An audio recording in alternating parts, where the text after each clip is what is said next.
회전을 통한 강력한 파워, 허리 힘으로 회전을 한다는 건 굉장히 큰 오해라고 할 수 있습니다. 아니 그럼 허리가 아니라 어디가 움직이는 건데? 사실 이거 하나만 잘 해도 됩니다. 바로 300야드에 달하는 타이거 우즈의 강력한 드라이버 샷, 시속 100마일이 넘는 오타니의 강속구, 2003년 데뷔한 이래 20년 넘는 시간 동안 정상을 지키게 해준 조코비치의 기계같은 백핸드. 얼핏 봤을 때 굉장히 달라 보이는 이 셋, 어떤 공통점이 있을까요? 바로 회전입니다. 왼쪽에서 오른쪽으로 혹은 오른쪽에서 왼쪽으로 몸을 비틀면서 강력한 힘을 만들어내죠. 회전을 통한 강력한 파워, 이게 바로 오늘의 주제입니다. 아무리 볼을 많이 치고 던지더라도 회전력에 대한 개념이 체화되어 있지 않다면 그 한계는 명백할 수밖에 없습니다. 뿐만 아니라 몸을 비틀면서 생기는 강력한 힘은 허리, 무릎, 발목, 어깨, 이렇게 몸의 어딘가에 무리가 되면서 통증이라든지 부상의 원인이 되기도 하죠. 늘지 않는 기량, 아프고 불편한 몸, 내 얘기라고 생각하셨나요? 잘 오셨습니다. 이 영상 끝까지 잘 보고 따라해보세요. 아프고 불편한 몸을 정상으로, 거기도 한 단계 더 나아가서 강력한 퍼포먼스까지 만들어드리겠습니다. 확실히 달라지는 걸 느낄 수 있으실 거예요. 그럼 지금부터 시작해보겠습니다.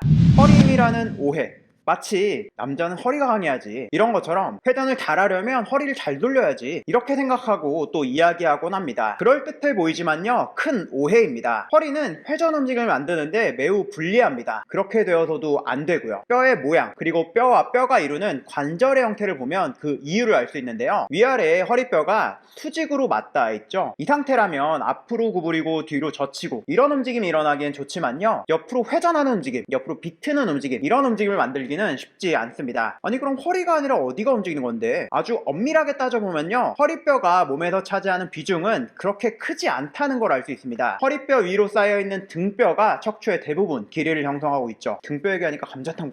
바로 이 등뼈의 움직임이 회전의 주된 동력입니다. 등뼈는 앞서 봤던 허리뼈랑 달리 뼈의 모양, 그리고 관절의 모양을 봤을 때 회전에 유리한 형태를 띠고 있죠. 뿐만 아니라 5개에 불과한 허리뼈에 비해서 12개나 되는 등뼈의 경우는 조그만 움직임이라도 그게 합쳐졌을 때 굉장히 큰 가동 범위를 만들어내게 되는 것입니다. 이뿐 아닌데요, 허리 아래쪽으로는 뭐가 있죠? 골반이 자리 잡고 있습니다. 이 골반 또한 회전 움직임에서 아주 강력한 역할을 담당하고 있는데요, 골반뼈 그리고 다리뼈에 오목하고 볼록한 형태는 거의 360도에 가까운 자유로운 움직임을 만들기 때문에 사실상 허리 힘으로 회전을 한다는 건 굉장히 큰 오해라고 할 수 있습니다. 실상은 우리 몸에서 가장 큰 고관절, 강력한 힘을 만드는 엉덩이 근육에서부터 허리는 잘 안정된 상태를 유지하고 허리 위쪽에 등뼈가 부드럽게 움직여야 강력한 회전 힘을 만들어낼 수 있죠. 그런데 이야기는 여기서 끝나지 않습니다. 키네틱 체인, 허리 따로, 등 따로, 고관절 따로, 우리 몸은 이렇게 따로따로 있지 않습니다. 모두가 유기적으로 연결되어 있죠. 얼핏 보기에는 다소 거리가 있어 보이는 관절이라든지 근육이라든지 이런 것들도 사실은 몸이 움직이면서 서로 영향을 주고받는데요, 마치 나비 효과처럼 말이죠. 특히 많은 분들이 간과하는 포인트가 바로 발입니다. 영상 처음으로 다시 돌아가 볼까요? 골프의 강한 샷, 테니스의 스트로크, 야구의 피칭, 모두 발을 땅에 붙인 상태로 움직이고 있습니다. 너무 당연한 거 아니냐고요? 네, 맞습니다. 너무 당연하죠. 당연하기 때문에 생각조차 못하기 쉬워요. 우리가 공기가 있다는 사실을 까먹고 살고 있듯이 말이죠. 발을 땅에 대고 선 상태로 몸을 좌우로 움직여보면 쉽게 느낄 수 있습니다. 왼쪽으로 몸이 움직인다면 왼발의 새끼발가락 쪽으로, 오른발의 엄지발가락 쪽으로 체중이 실린다는 걸요. 어떤 종목을 하는지, 어떤 동작을 하는지 거기에 따라서 다리가 얼마나 벌어지는지, 어떻게 벌어지는지에 따라서 다르겠지만요, 회전하는 동안 발에서 움직임이 나타난다, 그런 발의 움직임을 잘 컨트롤해야 한다, 이 사실 자체는 공통적입니다. 발이 중요하다는 거죠. 그럼 발의 어떤 부분이 중요하냐? 특히 중요한 건 바로 여기, 반드시 발의 힘 또한 신경 써야 합니다. 특히 엄지발가락의 힘이 굉장히 중요해요. 한 다리로 서보시면 알 수 있습니다. 발이 불안하죠. 이리저리 몸이 흔들리고 발도 흔들리게 됩니다. 엄지발가락이 바닥에서 뜨면서 새끼발가락 쪽으로 넘어지려는 그런 경향이 생기는데요, 가만히 서 있기만 해도 그런데 몸을 강하게 비틀면 그게 얼마나 더 심해지겠어요. 그리고 그렇게 불안한 상태에서는 강하게 몸을 비트는 동작 그 자체가 제대로 될 리가 없을 겁니다. 반드시 발, 특히 엄지발가락을 잘 써야 하고 또 강하게 만들어줘야 하죠. 발이 회전 움직임을 만들 때 어떻게 보면 시작이기도 하고 또 끝지점이기도 한데요, 몸이 힘을 쓸 때 그 힘이 연결된다는 관점은 사실 여기서 끝나지 않습니다. 발에서부터 시작된 힘은 무릎을 지나가고 고관절을 지나서 골반을 강하게 돌리고 허리를 지나서 등을 회전하는 힘으로 전달되죠. 최종적으로는 손에 있는 배트 혹은 공으로 전달되는 건데요, 어깨를 비롯해서 손끝까지, 상체까지 연결되는 게 바로 회전 힘입니다. 때문에 야구, 골프 이런 이런 회전 스포츠를 하다 보면 팔꿈치나 어깨, 손목 이런 부분에 통증을 겪곤 하잖아요. 이처럼 상체에서 생기는 문제의 원인은 회전을 만드는 주요한 곳들이 제 기능을 못했기 때문이기도 합니다. 자, 그러면 이제 어떻게 회전 움직임이 일어나고 있는지 각 관절별로 나타나는 움직임을 알아봤는데요. 그 기능을 잘 살리기 위해서 뭘 어떻게 해야 하는지도 알아봐야겠죠.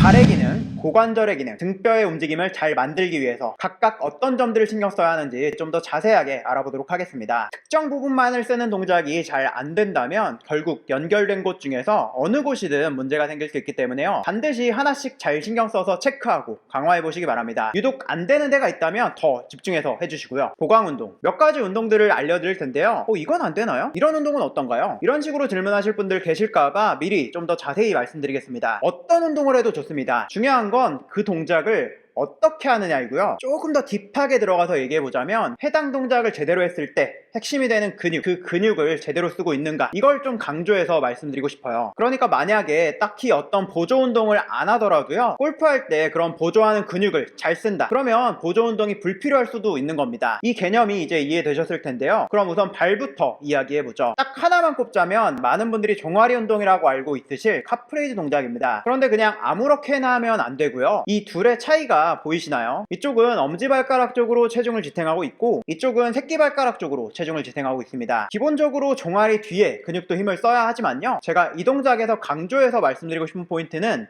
장비골근이라는 근육입니다. 종아리 뒤쪽이 아니라 종아리 옆쪽에 있는 근육인데요. 이 근육이 단순히 종아리 쪽에서만 끝나는 게 아니라 복숭아뼈를 지나가서 엄지발가락까지 연결된 걸 확인해 볼 수 있죠. 엄지발가락, 아까 중요하다고 얘기했던 곳이죠. 특히 한 다리로 서 있어야 할 때 자꾸 옆으로 들리는 엄지발가락을 눌러주는 게 바로 이 근육이에요. 뿐만 아니라 엄지발가락 쪽을 보면요, 오목하게 파인 부분 보이실 겁니다. 발의 아치라고 하는데요, 바로 이곳에도 많은 근육이 있죠. 발바닥 근육까지 뻐근하게 힘이 잘 들어오는지 반드시 잘 체크해 보셔야겠습니다. 카프레이즈도 아주 좋은 운동인데 좀 다이나믹하게 움직이고 하는 정도의 수준이 되는 분이라면요, 개인적으로 이 동작을 추천하곤 합니다. 사이드 스텝이라고 하죠. 땅을 바깥쪽으로 밀어내 해야 몸을 옆으로 움직일 수 있기 때문에 엄지발가락 힘이 충분히 강하지 않으면 동작이 느리고 굼뜰 수밖에 없어요. 이 동작에서도 마찬가지로 엄지발가락으로 땅을 누르는 느낌, 이 감각에 집중해 주시는 게 굉장히 중요합니다. 발에서 시작된 힘은 무릎을 지나고 고관절을 회전시키는 힘이 골반을 회전시킨다고 말씀드렸죠. 그래서 고관절의 근육들도 굉장히 중요한데요, 아주 간단하게만 말씀드리자면요, 벌어진 다리를 안쪽으로 모으는 내전근, 모여진 다리를 바깥쪽으로 벌리는 외전근, 이렇게 두 가지입니다. 특히 한쪽으로만 회전하는 골프 같은 운동을 하신다면요, 여기 근육의 균형이 틀어진 경우가 너무 많습니다. 허리부터 골반까지 굉장히 큰 문제를 만들어낼 수 있죠. 이 부분을 보강하기 위해서 간단한 운동들부터 무게도 들고 하는 복잡한 운동들까지 너무 많지만요, 아주 간단한 방법만 알려드리고 결국 핵심 포인트, 어디 근육이 힘을 써야 하는지 알아보도록 하겠습니다. 우선 내전근 운동부터 한번 알려드릴게요. 앉은 상태에서 다리 사이에 이런 거 하나 끼워 넣으시고 안쪽으로 모아주시는 거죠. 허벅지 안쪽 내전근에 힘이 잘 들어오는지 반드시 잘 체크해 보세요. 앉은 상태 그대로 이번엔 이런 밴드를 이용해서 다리를 바깥쪽으로 벌려줄 거예요. 여기서는 골반의 바깥쪽에 있는 엉덩이 근육이 힘을 잘 쓰는지 꼭 잘 체크해 보시기 바랍니다. 사실 이 두 근육 같은 경우는 스쿼트나 런지 이런 것처럼 하체 운동 종류가 다양하잖아요. 이런 운동들을 할 때도 자연스럽게 써야 하는 곳이기도 합니다. 여러 하체 운동들에서 잘 쓰고 있는지 그것만 체크하고 또 수정해 보셔도 강력한 회전에 큰 도움이 되실 것 같네요. 흉추 회전, 드디어 회전의 마지막 핵심 포인트로 넘어왔는데요, 몸통을 회전하는 강한 힘, 흉추의 회전입니다. 방법 자체는 간단해요. 테이블을 이용해서 이 저항을 이용해서 몸을 비틀어주는 거죠. 흔히 복근이라고 하면 11자 복근, 왕자 복근, 이렇게 앞쪽 부분을 떠올리잖아요. 이 근육은 아니고요, 외복사근,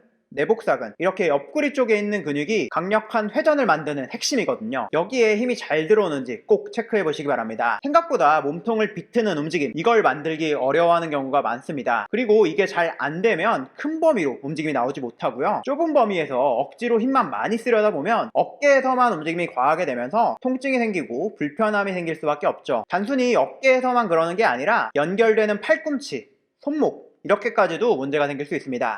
각각 움직임들의 통합, 발이니 골반이니 몸통이니 각각 따로따로 이야기를 해봤는데요, 머리 아프게 따로따로 신경 쓸 필요 없이 사실 이거 하나만 잘 해도 됩니다. 바로 달리기죠. 기본적으로 달리기를 할 때는 엄지발가락 뿐만 아니라 발 전체를 모두 잘 써야 하는데요, 달리기를 열심히 하면서 발의 근력이 자연스럽게 강화됩니다. 뿐만 아니죠, 다리를 충분히 앞뒤로 벌리면서 하는 좋은 자세의 달리기 같은 경우는 고관절의 중요한 회전 근육들 모두 고루 쓰면서 동작이 이루어지고요. 골반과 몸통이 서로에 대해서 비틀리면서 회전하기 때문에 부드럽게 또 강하게 움직여야 하죠. 스프린트, 짧은 거리를 전속력으로 달린다거나 인터벌처럼 속도가 올라간다면 몸을 비트는 근육 또한 굉장히 많은 힘을 쓰게 되고요. 이처럼 발부터 골반, 몸통까지 사실상 회전에 필요한 보강 운동은 달리기를 통해서 모두 충족시킬 수 있습니다. 특히 다양한 방향으로의 달리기 해주시는 게 아주 좋은데요. 그뿐 아니죠. 달리기의 가장 중요한 효과, 유산소 운동이 된다는 건데요. 어떤 운동이든 체력의 중요성은 빼놓을 수 없죠. 1시간만 연습해도 지치는 몸과 2~3시간 혹은 그 이상 하루 종일 연습해도 끄떡없는 몸은 그 시간이 누적되었을 때 엄청난 차이가 날 수밖에 없습니다. 체력뿐만 아니라 회전에 필요한 모든 근육들까지 기량 향상의 측면에서 굉장히 중요한 달리기 관련해서는 사실 이미 다른 영상들을 통해서 많이 이야기해봤습니다. 다 보시라고 말씀드리고 싶은데 우선 이 영상부터 한번 보시면 좋겠네요. 마치며 좋지 않은 자세로 걷고 또 많은 시간을 앉아서 휴대폰을 보고 그런 생활 습관 때문에 오늘 말씀드렸던 3가지 포인트가 전부 다 제 기능을 못하는 경우가 많을 겁니다. 그런 상태로는 결코 좋은 기량을 발휘할 수 없고 만약 가능하더라도요 여기저기 다치기 쉬울 수밖에 없죠. 그냥 이 영상 보고만 끝내지 마시고요. 꼭 반드시 따라해 보셔서 효과를 보셨으면 좋겠습니다. 여러분이 즐기고 계신 스포츠 더 재미있게 잘 하실 수 있도록 앞으로도 폭넓은 주제로 몸과 운동에 대해서 이야기해 드릴게요. 관심 있는 분들은 제 채널의 다른 영상도 둘러보시고 구독 눌러서 다음 이야기도 기대해 주세요. 그럼 긴 영상 끝까지 봐주셔서